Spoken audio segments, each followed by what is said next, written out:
Picture this. It's an unremarkable Tuesday morning, the kind that feels like a carbon copy of yesterday and a blueprint for tomorrow.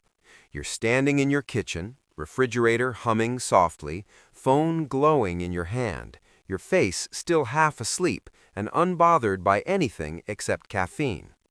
Out of habit, not hope, you open your brokerage app. You've been saving for years now, quietly shaving pieces off every paycheck like a tax paid to your future self. You don't expect anything. You're just checking, the way people check the weather or their messages. But today, the numbers don't look like savings. They look like a mirror. You glance at yesterday's gains, then at your daily salary. You do the math in your head, then again on a calculator, just to be sure. While you were sitting through meetings, navigating passive-aggressive emails, and trading your limited time for a paycheck, your money was out in the world working without you. And it earned more in a single day than you did. Not by much, maybe $50, but the amount doesn't matter. What matters is the direction. For the first time, the servant outperformed the master. You realize that if you'd stayed in bed, the money would have arrived anyway. Suddenly, the walls of your office feel thinner, and the rules of life feel less like laws and more like suggestions. This is the moment the internal narrative breaks. We're raised on a diet of linear effort. We're told that income equals time, that more money requires more hours, more stress, more sacrifice. It's simple, honest, and exhausting. The idea sneaks into your identity so quietly that you barely notice it happening. You begin to measure your worth in productivity, your days in output, your life in deadlines. You wake up to alarms, chase tasks, and fall asleep tired, telling yourself this is what adulthood looks like. But what you're staring at on your phone this morning isn't linear, it's non-linear. It's capital doing what labor cannot. Scaling without your presence. It's money earning money while you sleep, breathe, blink, and scroll. Most people call this financial independence, but that phrase has been sanded smooth by blogs and podcasts until it sounds like a vibe or a lifestyle aesthetic. Let's call it what it actually is, the crossover point. It's the precise mathematical moment when the passive yield of your capital meets the cost of your life. It's when your money can pay for your existence without asking your permission.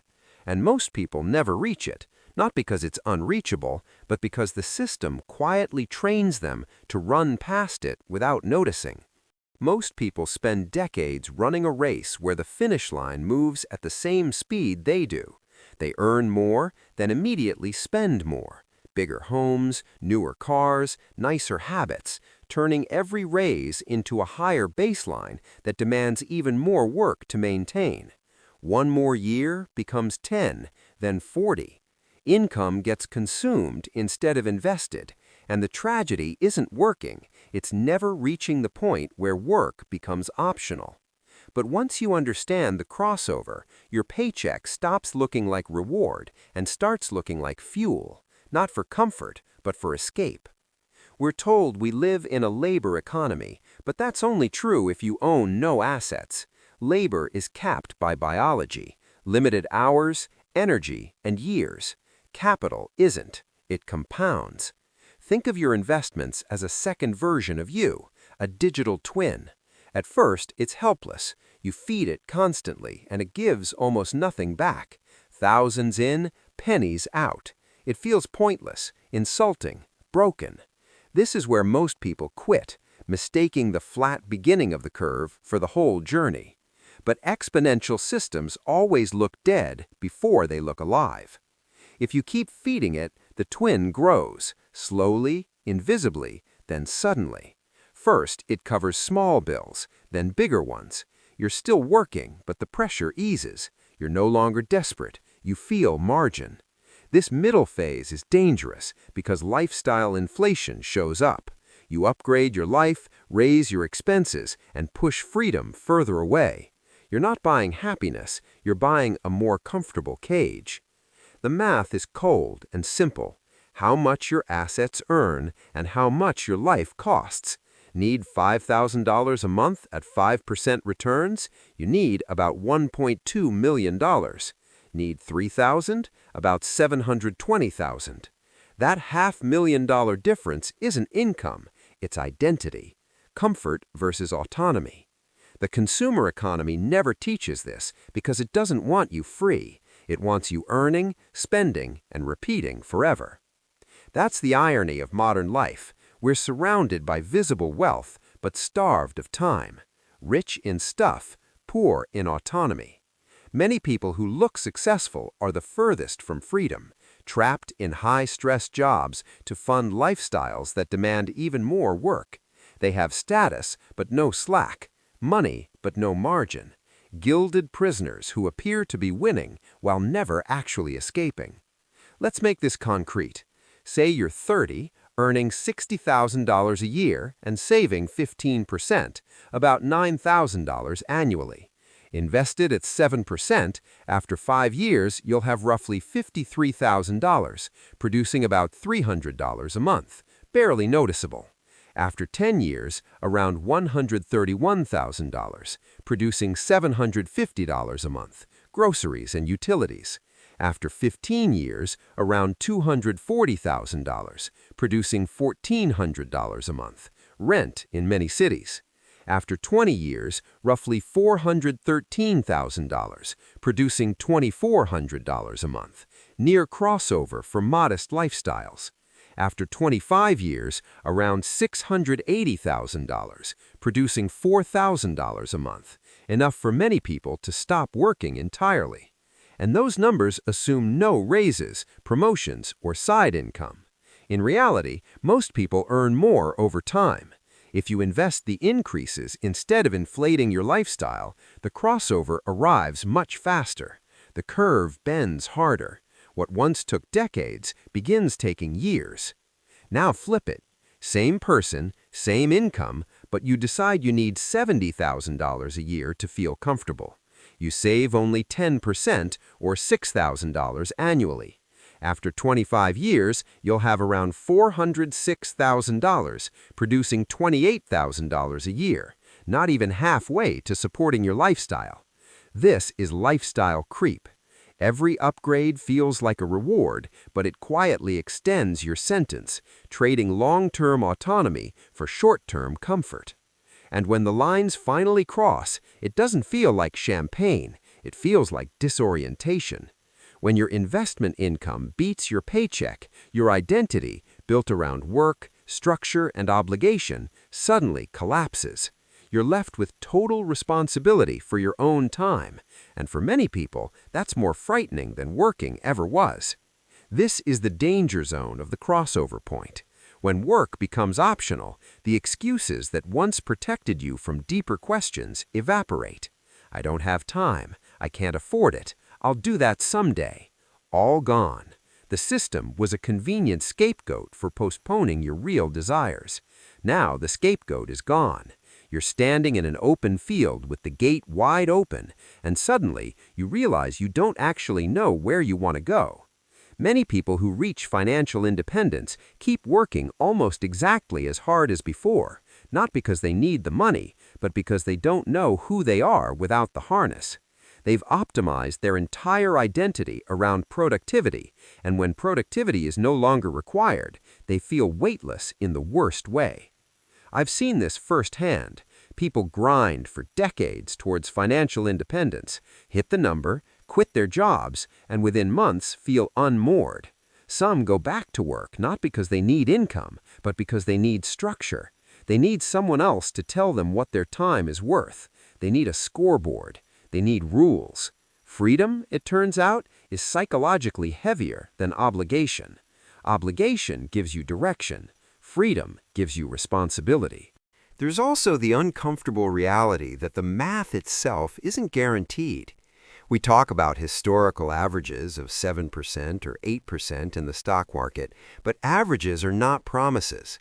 The crossover point assumes stability in markets, currencies, governments, and institutions that may not always exist. What happens if inflation runs hot for a decade? What happens if tax laws shift to target passive income? What happens if you retire into a prolonged bear market?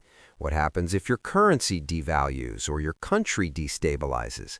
The crossover point isn't a destination, it's an equilibrium. It requires constant adjustment. You rebalance portfolios, you manage risk, you adapt spending, you monitor withdrawal rates. Passive income turns out to require active attention. Then there's volatility. When you're accumulating, market downturns feel like discounts. They're opportunities. You buy more shares cheaper. You barely notice your balance shrinking because your contributions matter more than your returns. But when you're living off your investments, volatility feels completely different. A 20% market drop isn't just a number on a screen. It's groceries, it's rent, it's safety, it's sleep, it's future optionality shrinking in real time. The emotional experience of risk changes when your portfolio becomes your paycheck. The same fluctuations that once felt exciting now feel threatening. The math didn't change, your relationship to it did. And yet, despite all this, we're living in an era where the barrier to entry has never been lower. You can buy slices of the largest companies on earth with a few taps on a phone that fits in your pocket. 50 years ago, investing required brokers, paperwork, insider access, and real capital. Today, you can start with $5 and curiosity. The invisible thresholds are right there, waiting to be crossed. But the psychological barriers have never been higher. We're bombarded with curated lifestyles, luxury consumption, and stories of overnight success that make slow, boring compounding look like failure. We're told that if we're not hustling, scaling, flipping, or striking it rich in some new asset class, we're losing. We see people online flaunting wealth that may or may not be real, and we feel like our steady, disciplined approach is inadequate. The algorithm feeds us stories of 25-year-old crypto millionaires and viral entrepreneurs, but it doesn't show us the millions who lost everything chasing those same dreams. It doesn't show us the quiet millionaires who spent 30 years maxing out retirement accounts, buying index funds, and driving the same car until the wheels fell off. Those stories don't get clicks, they don't go viral, they don't sell courses, but they're the ones that actually work. They're boring, they're slow, they're reliable, and reliability, in a world addicted to excitement, looks like failure. There's also a generational dimension to this that can't be ignored. The math of the crossover point worked beautifully for the baby boomers. They bought houses when prices were reasonable relative to wages. They benefited from pension plans. They retired into long bull markets. For millennials and Gen Z, the equation is harsher. Housing costs have exploded relative to income. Student debt acts like a financial gravity well. Pensions are gone, replaced with self-directed retirement accounts and market risk. The starting line is further back, and the finish line is further away. The margin for error is thinner. The emotional toll is heavier. But the principle hasn't changed. The crossover point still exists. It's just more expensive now. Not in dollars, but in discipline, patience, and time. And that's a bitter truth when you're already working harder for less security than the generations before you. Here's what nobody tells you about the journey to the crossover point. It's lonely. You're surrounded by people upgrading their lives while you're driving the same car for 10 years. You're skipping vacations while your friends post from beaches and resorts. You're cooking at home while everyone else is trying the newest restaurant. You're making choices that don't make sense to anyone around you because you're playing a different game with a different finish line. And you can't really explain it without sounding either self-righteous or miserable. If you tell people you're saving half your income so you can retire at 45, they look at you like you're either lying, delusional, or secretly unhappy. The idea that you would voluntarily constrain your present life for a future decades away feels insane in a culture built on instant gratification. But here's the secret that makes it bearable. Once you see the math, you can't unsee it. Once you understand that every dollar you don't spend today is a soldier fighting for your future freedom, spending starts to feel different. That $80 dinner isn't just $80, it's $200 at 50. That $30,000 car isn't just transportation, it's 6 figures of future autonomy. You start seeing invisible price tags on everything, and the question stops being, can I afford this, and starts being, is this worth delaying my freedom? Most of the time, the answer is no, not because the thing isn't enjoyable, but because the trade-off becomes visible. You're no longer choosing between money and stuff, you're choosing between time and stuff. And time, once you understand its scarcity, becomes much harder to trade away casually. The years right before the crossover are the hardest psychologically. You're close enough to taste it, but not there yet. You might have a bad year in the market and watch your crossover date slide back by 12 months. You might get hit with a medical bill, family emergency, or job loss and have to dip into your investments, setting yourself back even further. This is when people crack. They've been disciplined for 15 or 20 years. They can see the finish line, and then life interferes. The temptation to quit, to decide you'll just work until 65 like everyone else, becomes overwhelming. Why keep sacrificing when the goal keeps moving? Why keep swimming when the shore keeps receding? But this is when compounding becomes most powerful. In the final stretch before the crossover, your investment income accelerates faster than ever. The curve steepens. What once took years now takes months. The gap closes quicker each cycle. If you can survive this phase, resisting lifestyle inflation, impatience, and doubt, the crossover doesn't arrive dramatically, it arrives quietly. One day you check your account and realize the numbers have crossed, and they're not crossing back. And when that Tuesday morning finally comes, staring at your phone while your coffee cools, you face the real question, now what? Because the crossover point doesn't make you happy, it doesn't give you meaning, it just removes the excuse. It takes away the economic pressure and asks, what did you actually want? For many people, that question is terrifying. They spent decades escaping work without ever thinking about what they were escaping towards. That's why some of the most financially free people are also the most lost. They have time, autonomy, and no compass. Freedom feels less like relief and more like vertigo. With no obligations and no excuses, they realize they don't know what matters to them, so they drift, return to work, or manufacture busyness just to feel normal again. So if you're on this path, feeding the twin, watching the numbers grow, start thinking about the after. Not just how much you need, but why. Not just when you'll quit, but what you'll do. Because the crossover point isn't the end of the story. It's the beginning of a harder chapter, figuring out who you are when nobody is telling you what to do. So, standing there in your kitchen on that ordinary Tuesday, phone in hand, coffee cooling, ask yourself, if your money is already doing your job better than you are, why are you going to the office today? Because you want to? Or because you've forgotten how to do anything else? The lines have crossed. The math is done. What remains is whether you have the courage to be free, or whether you'd rather look away and keep running.